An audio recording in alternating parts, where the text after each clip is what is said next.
আবু লাহাব বদরের যুদ্ধে যায় নাই, চিন্তা করছে আমার তো ধ্বংসের বদদুয়া রয়ে গেছে, যখন তখন আমি ধ্বংস হইতে পারি। আবু লাহাব বদরের যুদ্ধের ভিতরে গেল না। নাকি বদরের যুদ্ধের 7 দিন পরে শরীর দিয়ে বসন্ত রোগ উঠে গেল, প্লেগের মতো রোগ উঠলো শরীরের ভিতর থেকে, গোটা গোটা করে রোগ উঠে গেল। আমার নবীকে কষ্ট দিয়েছে। আমার নবীকে কষ্ট দিলে কষ্ট পান কে? জবানটা খুলে বলুন কে? আল্লাহ কষ্ট পান। আল্লাহর বিচার শুরু হয়ে গিয়েছে। সঙ্গে সঙ্গে প্লেগের মতো করে রোগ উঠলো, বসন্ত রোগ উঠলো, পুরো শরীর উঠে একদম যেন পচে গেল। এলাকার মানুষেরা বলতে লাগলো এটা তো ছোঁয়াচে রোগ, এই রোগটা যদি আমরা তার কাছে যাই, এলাকার ভিতরে যদি আবু লাহাব যদি থাকে তাহলে আমাদেরও উঠতে পারে, যার কারণে একে দূরে সরাইয়া দাও। সেখান থেকে জঙ্গলের ভিতরে নিয়ে গেল। জঙ্গলের ভিতরে নিয়ে গিয়ে সেই জায়গার ভিতরে যখন রোগটা উঠে বড় হয়ে গেল, একদম নির্মমভাবে গলে পচে সেই জায়গার ভিতরে মারা গেল। জালেমের লাশটা কি অবস্থা হয়েছিল তা কি আপনারা জানেন? মারার পরে 3 দিন যাবৎ সেই জায়গার ভিতরে পড়েছিল দুর্গন্ধ পচা লাশ, দুর্গন্ধ পচা লাশ।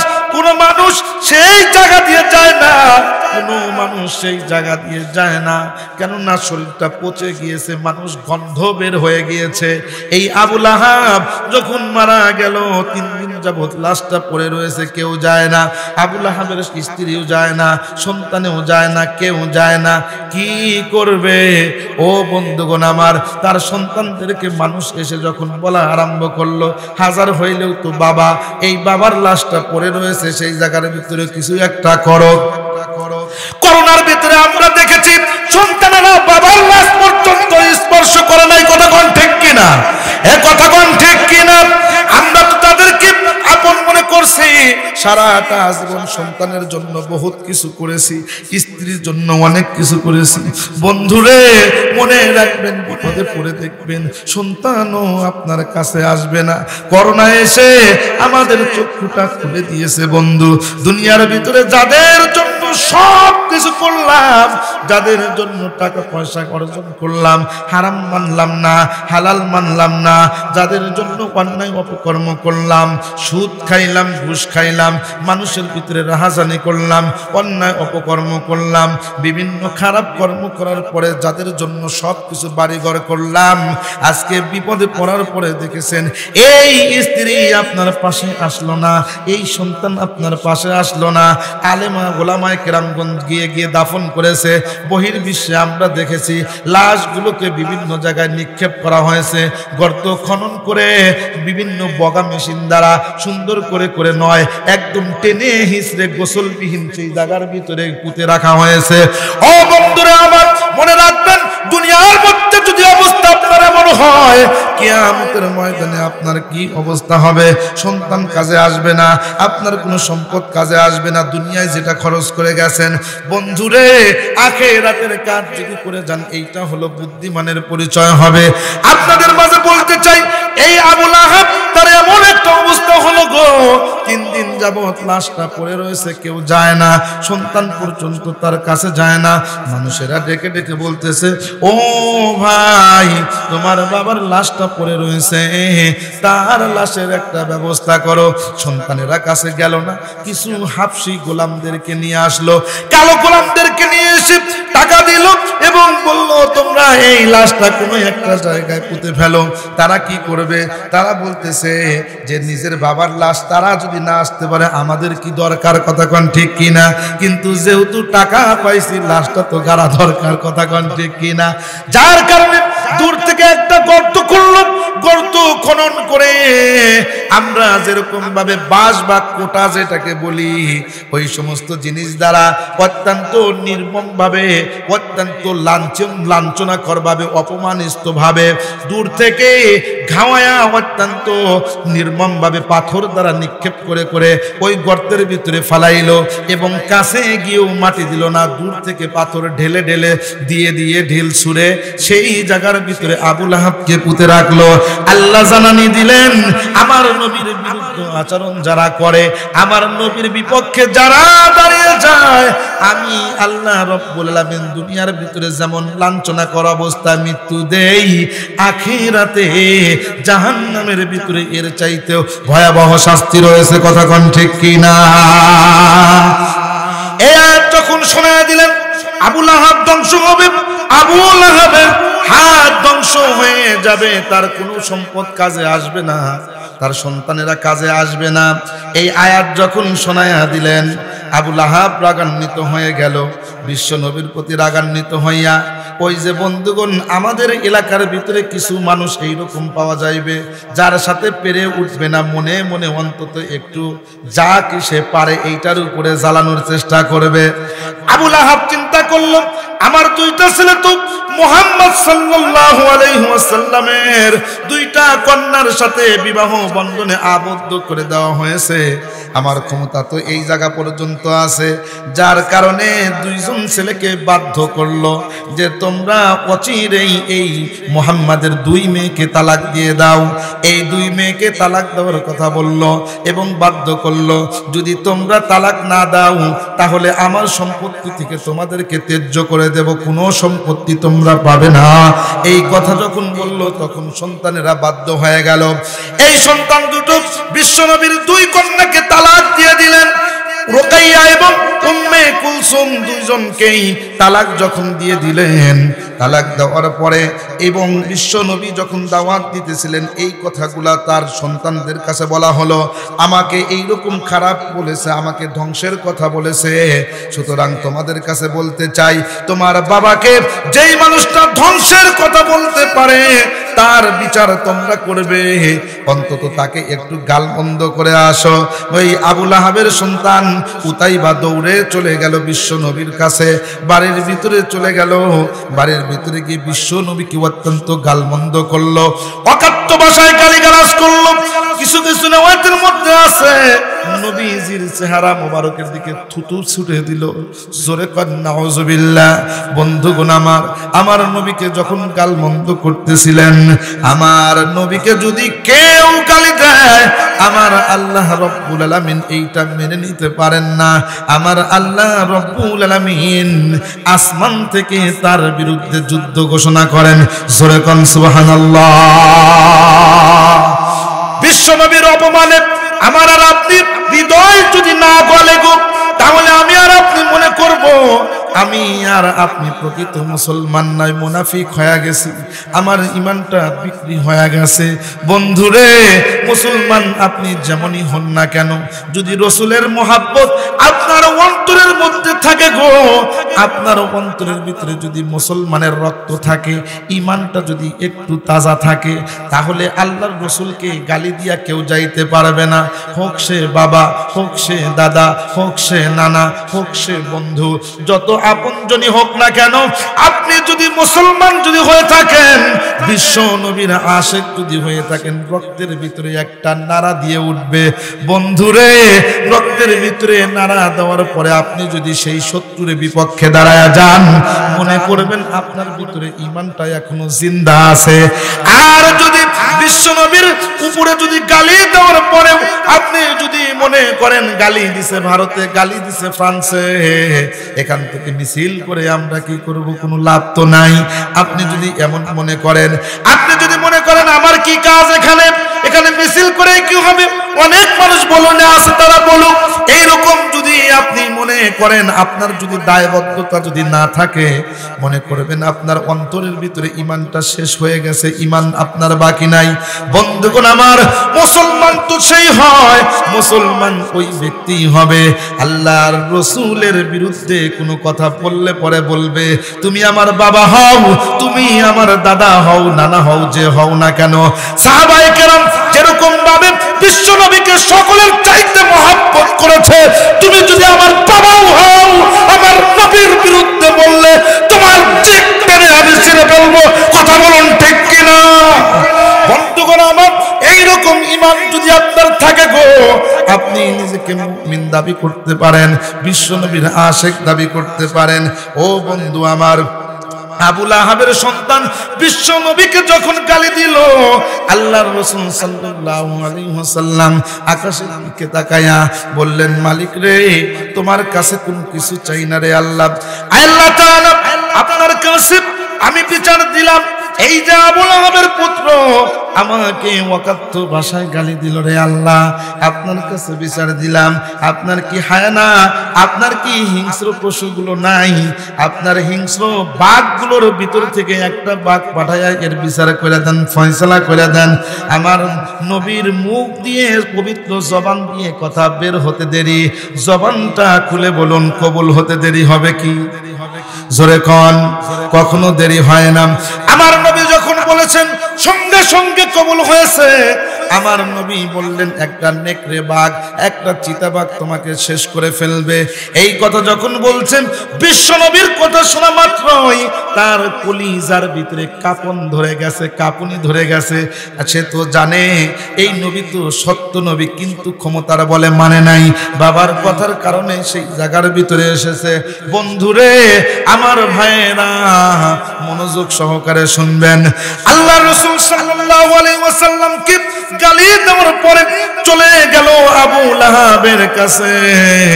আব্বা গালি দিয়েছি বলে, দিয়েছো নাকি? বলে হ্যাঁ। কিছু বলেছে নাকি? বলে হ্যাঁ বলেছে। কি বলেছে? বলে আল্লাহর কাছে বিচার দিয়েছে। এরপরে কি বলেছে? বলে একটা বাঘ যেন আমার ফয়সালা করে, এই বিচারটা দিয়েছে। আবু লাহাব ডেকে ডেকে বলছে, ও উতাইবা, তোমাকে বলে থাকি মুহাম্মদ কিন্তু সিরিয়াস ব্যক্তি। এই মুহাম্মদ তার নবুয়তির জীবনের পূর্ব থেকে আমরা দেখি কখনো একটা মিথ্যা কথাও বলে নাই, কখনো একটা মিথ্যা কথাও সে বলে নাই।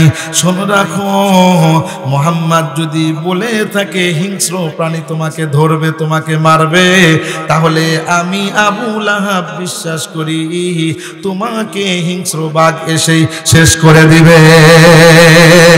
আজকে থেকে তোমার বাড়ির বাইরে যাওয়া বন্ধ, তুমি বাড়ির বাইরে যাবে না, একটু সেফে সেফে চলবে। ও বন্ধু রে, আমার আল্লাহ যদি ধরেন তাহলে কেউ কি কখনো বাঁচতে পারে? জোরে কোন পারে? আমার আল্লাহ রাব্বুল আলামিনের দরবারে যেহেতু ফয়সালা হয়ে গেছে, বন্ধুরে, আবু লাহাব সেফে সেফে রাখে, তাকে বাড়ির থেকে বাইরে যাইতে দেয় না। বিভিন্ন জায়গা সাথে সাথে যায়, যাতে করে ছেলের যাতে কোনো ক্ষতি না হয়। একদিন সিরিয়ার ভিতরে ব্যবসা করার জন্য যখন যাবে, সিরিয়ার ভিতরে যাবে, তখন সন্তান যাওয়ার জন্য উদ্যত হলো। আবু লাহাব বলতেছে, না না, যাওয়া যাবে না। সন্তান বলছে, আব্বা কতদিন এই জায়গার ভিতরে থাকবো, একটু যাই চলেন। বলে আচ্ছা, যাইতে পারে, তোমাকে প্রটোকল দিয়ে নিয়ে যাইতে হবে। কাফেলার মাঝখানে তাকে নিয়ে চতুর্দিকে সৈন্য সামন্ত আরো ব্যবসায়ী কাফেলার লোকদেরকে নিয়ে নিয়ে গেল। রাস্তার ভিতরে চলতে চলতে, আমাদের দেশের ভিতরে 3 ঘন্টায় প্লেনে যাওয়া যায়, আগেকার যুগে তো তা যাওয়া যাইতো না। ওই জামানার অবস্থাটা ছিল ভিন্ন। বন্ধুগণ আমার, মনোযোগ দিয়ে আপনারা শুনবেন। যখন রাস্তার ভিতরে চলতে চলতে মরুভূমির প্রান্তরে চলে গেল, হঠাৎ করে দেখা গেল রাত্র হয়ে গেছে। এখন তো শিবির স্থাপন করতে হবে। শিবির স্থাপন করার জন্য যখন তাবু গাড়লো, তাবুর ভিতরে অন্য অন্য মানুষদেরকে চতুর্দিকে দিয়া, তার ছেলেকে অন্য অন্য মাল সামানা দিয়া, তার ভিতরে জায়গা করে সেই জায়গার উঁচু জায়গার ভিতরে শোয়া দিল, যাতে কোনো ক্ষতি যেন না করতে পারে। রাত্র যখন গভীর হয়ে গেল, হঠাৎ করে দেখা যায় একটা বাঘ কোথা থেকে যেন এসেছে, এসে সেই তাবুর ভিতরে ঢুকে গেল। ঢুকে গিয়ে অন্য অন্য মানুষদের কাছে গেল না, সরাসরি সেই উতাইবা আবু লাহাবের পুত্র বিশ্ব নবীকে যে গালি দিয়েছিল তার কাছে চলে গেল। তার কাছে গিয়ে তার মুখটা যখন শুকলো, শোকা মাত্রই সঙ্গে সঙ্গে ধরেছে, ধরে তার বুকটা ফেরে কলিজা বের করে দিয়েছে, একদম ছিঁড়ে একদম শেষ করে দিয়েছে। যতক্ষণ পর্যন্ত মৃত্যু নিশ্চিত না হয়েছে, বাঘ সেই জায়গায় থেকে সরে না। আবু লাহাব দৌড়ে উঠে গেল, গিয়ে দেখে তার ছেলেকে ধরেছে, তার ছেলেকে সেই জায়গার ভিতরে শেষ করে দিল। বন্ধুরে, আবু লাহাব সেই সময় বলতেছে, আমি জানি মুহাম্মদ সত্য নবী, কেননা আমি বুঝতে পেরেছি মুহাম্মদ যেই কথাগুলা বলে দুনিয়ার মধ্যে এত সুন্দর কথা কেউ বলে না। কিন্তু আমার ভাইয়েরা, যাদের কপালে হেদায়েত নাই, তারা কখনো ঈমানদার হতে পারে না। কথা বলেন ঠিক কিনা? বন্ধুগণ আমার, মনোযোগ দিয়ে কথাগুলো শুনবেন। তার সন্তানকে সেই জায়গায় শেষ করে দিলেন। আমার আল্লাহ রাব্বুল আলামিন বলেন, বন্ধুগণ যারা নবীজির সাথে দুশমনি করবে, নবীজির সাথে বেয়াদবি করবে, আল্লাহ দুনিয়াতেও তাদেরকে ছাড় দেন না, আখিরাতেও তাদেরকে কখনো ছাড় দিবেন না। সেই জন্য বলতে চাই আমার ভাইরা, তার স্ত্রীর যেই কথাটা আমি বলতেছিলাম, আল্লাহ তাআলা জানা দিয়েছেন, আমরাতুহু হাম্মালাতাল হাতাব ফি জিদিহা হাবলুম মিন মাসাদ। ও বন্ধুগণ আমার, সংক্ষেপে কথাটা বলার চেষ্টা করি। তার স্ত্রী, আবু লাহাবের স্ত্রী নাম বলেছিলাম উম্মে জামিল। কথা বলেন ঠিক কিনা? এই উম্মে জামিল বিশ্ব নবীর রাস্তায় কাঁটা রেখে আসতো, বিশ্ব নবীকে কষ্ট দিত।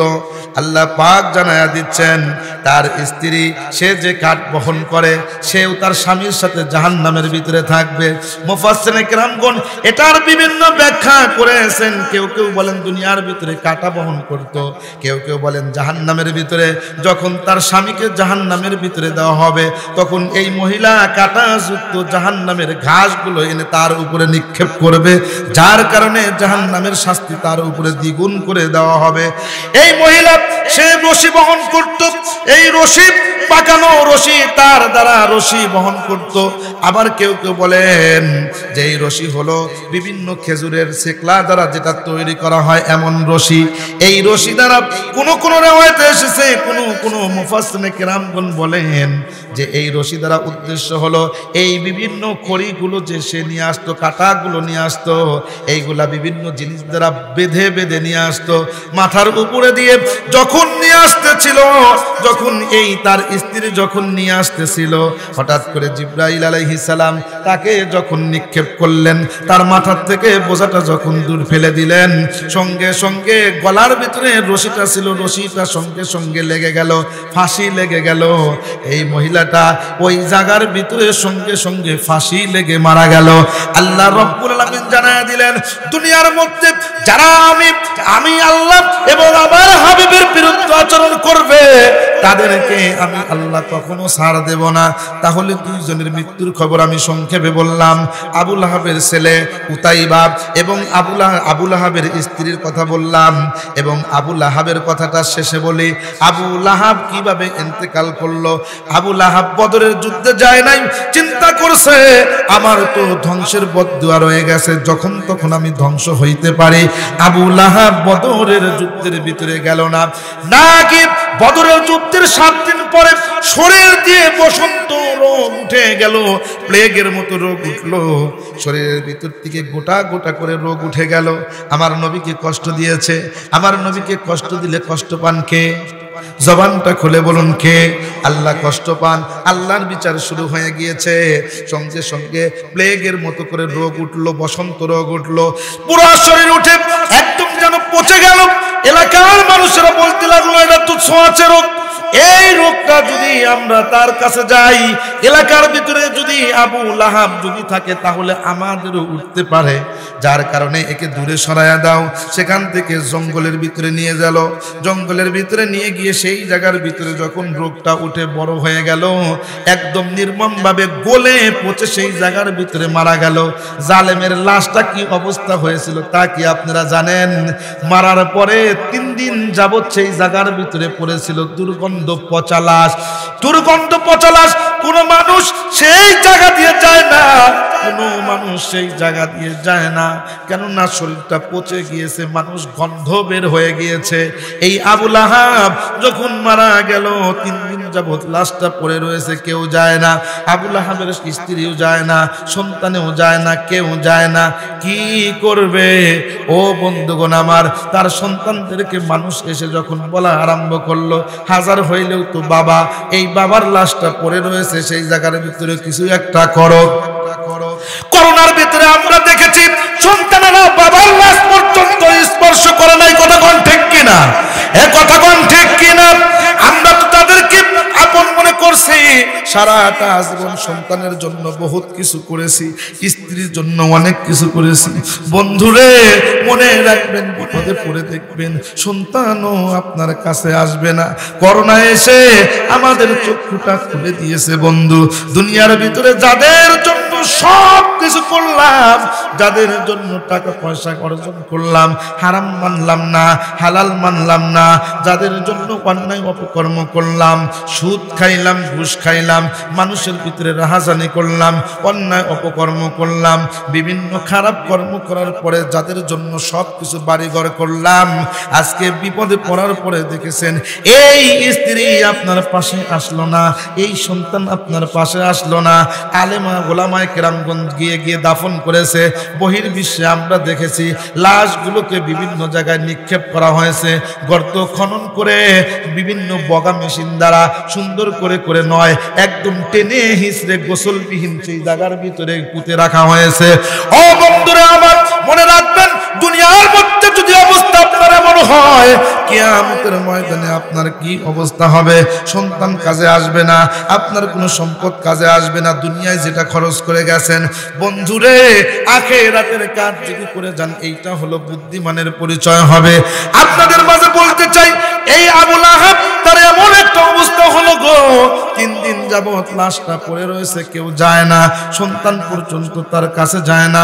মানুষেরা ডেকে ডেকে বলতেছে, ও ভাই তোমার বাবার লাশটা পড়ে রয়েছে, তার লাশের একটা ব্যবস্থা করো।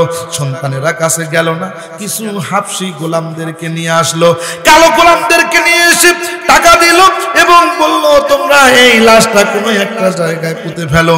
তারা কি করবে? তারা বলতেছে যে নিজের বাবার লাশ তারা যদি না আসতে পারে আমাদের কি দরকার, কথা কন ঠিক কিনা? কিন্তু যেহেতু টাকা পাইছি, লাশটা তো গাড়া দরকার, কথা কন ঠিক কিনা? যার কারণে দূর থেকে একটা গর্ত করলো, গর্ত খনন করে আমরা যেরকম ভাবে বাঁশ বা কোটা যেটাকে বলি, ওই সমস্ত জিনিস দ্বারা অত্যন্ত নির্মম ভাবে, অত্যন্ত লাঞ্ছনাকর ভাবে, অপমানিত ভাবে দূর থেকে ঘাওয়ায়া অত্যন্ত নির্মম ভাবে পাথর দ্বারা নিক্ষেপ করে করে ওই গর্তের ভিতরে ফালাইলো এবং কাছে গিয়েও মাটি দিল না, দূর থেকে পাথর ঢেলে ঢেলে দিয়ে দিয়ে ঢিল ছুঁড়ে সেই জায়গার ভিতরে আবু লাহাবকে পুঁতে রাখলো।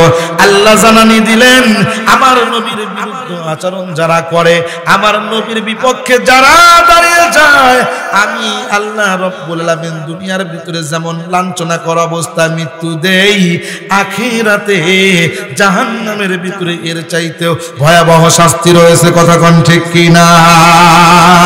সেই জন্য যত কিছুই হোক না কেন, নবীকে ভালোবাসতে হবে অন্তর দিয়ে, আল্লাহকে ভালোবাসতে হবে অন্তর দিয়ে।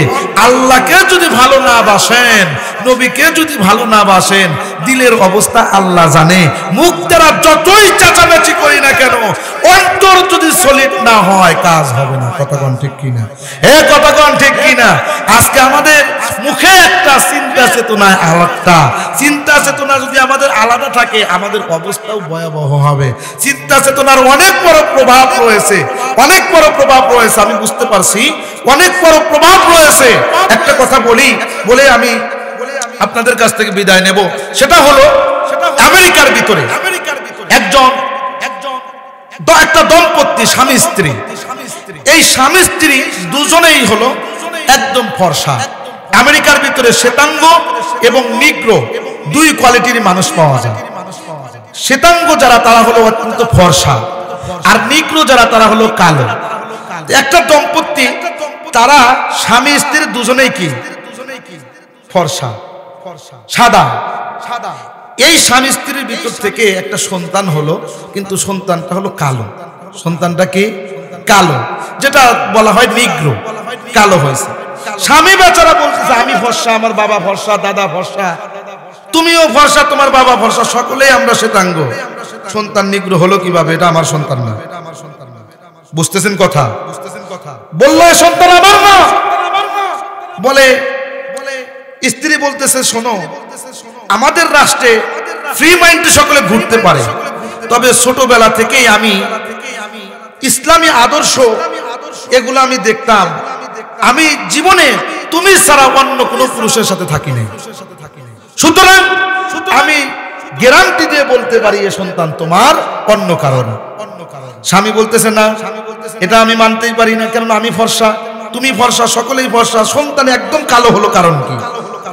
ডাক্তারের কাছে চলো, ডাক্তারের কাছে পরীক্ষা করলো, ডিএনএ টেস্ট করলো, সব টেস্ট করার পরে দেখতেছে যে সন্তান এই বাবারই, সবকিছু মিলে গেছে। এরপরেও বেচারা বিশ্বাস করে না, ডাক্তারেরা পেরেশান হয়ে গেল। ডিএনএ পরীক্ষা সবকিছু মিল, কিন্তু শ্বেতাঙ্গদের ভিতর থেকে নিগ্র সন্তান কালো সন্তান কিভাবে হলো? বাবা মা ফর্সা, সন্তান কালো কিভাবে হলো? মিলছে ঠিক আছে, কিন্তু হলোটা কিভাবে?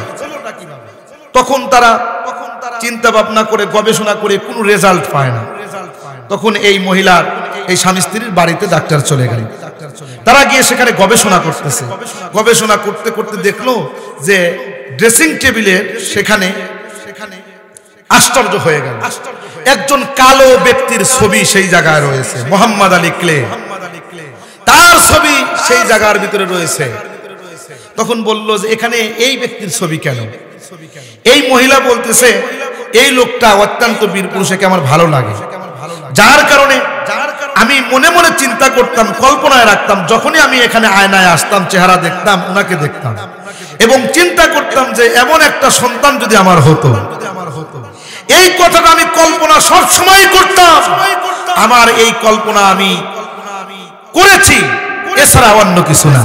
তখন ডাক্তারেরা বলল আমরা ক্লু পেয়ে গেছি, কেননা তুমি যেহেতু কল্পনা করেছো, তোমার এই কল্পনার মাধ্যমে, যদিও তোমরা স্বামী স্ত্রী তোমরা ফর্সা শ্বেতাঙ্গ, কিন্তু স্ত্রী যেহেতু কল্পনা করেছে কালো ব্যক্তির, এই কল্পনার কারণে সন্তান কালো হয়ে গেছে।